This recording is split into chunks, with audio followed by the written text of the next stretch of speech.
G'day, I'm Mark from Self Sufficient Me, and I've just finished doing a little bit of mowing around the orchard and around the property.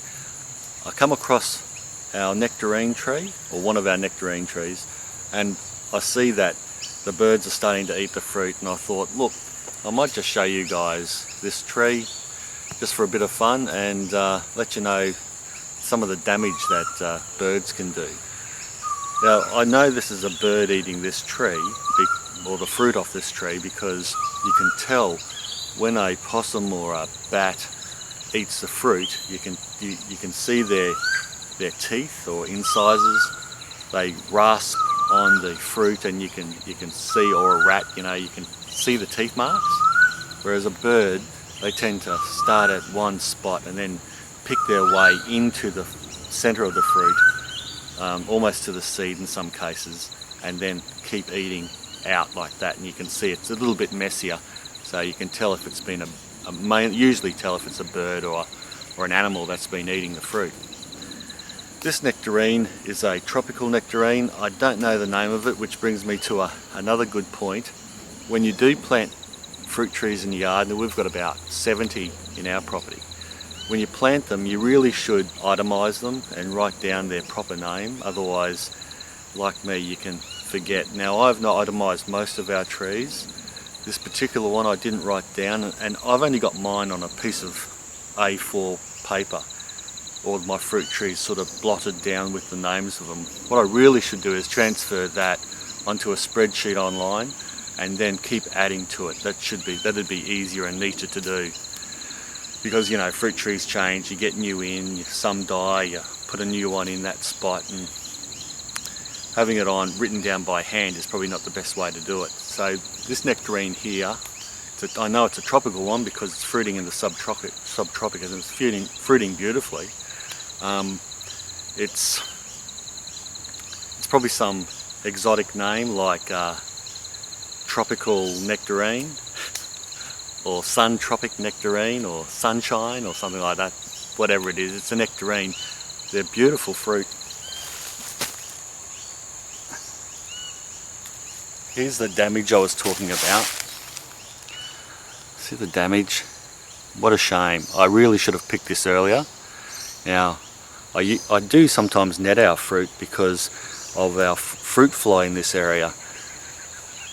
But because it's a fairly small tree, I haven't been bothered with it.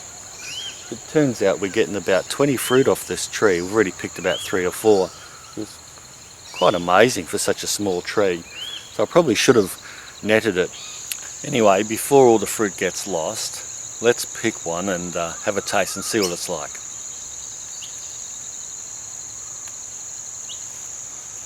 No, it's not a bad sized one. There's a couple of really good ones on there.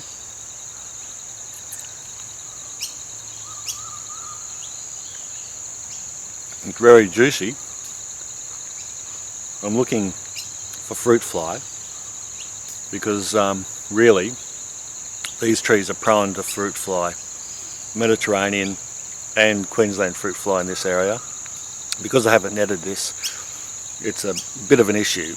Half this fruit probably does have fruit fly in it, and they sting the outside, and then they burrow straight to the core of the fruit, and on their way they turn it into rotten mush. And it's a disgusting pest really, but the only way to stop it organically is to set out some organic traps or to completely cover the tree. And the reason I haven't covered this tree is because it is a bit small, and I didn't think it would fruit a lot this year. I've probably got about 20 fruit off it, so it's pretty good going. And you can see it's just like a regular nectarine. It tastes like a bit of a peach. I mean, a nectarine is essentially a peach that's gone a little bit different. They've got this smooth skin on it for a start, whereas obviously a peach is furry, and a nectarine is said to be an offshoot of a peach. an off strain. The insides of it, to me, taste very much similar to a peach.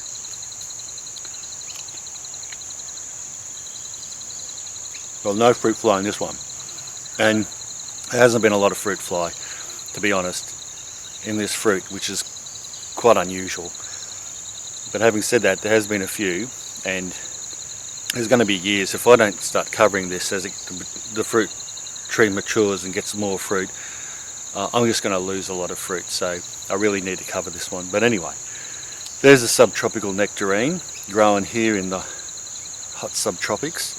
We're getting into summer now, and it's quite incredible that you can be pulling this type of beautiful fruit organically off a tree in this type of climate where, you know, historically you could really only get this type of fruit in a cold climate or a cooler climate. So I am just wrapped, and they taste great. They taste just like the cold climate cousins, and you know, if you can, get into it and grow them.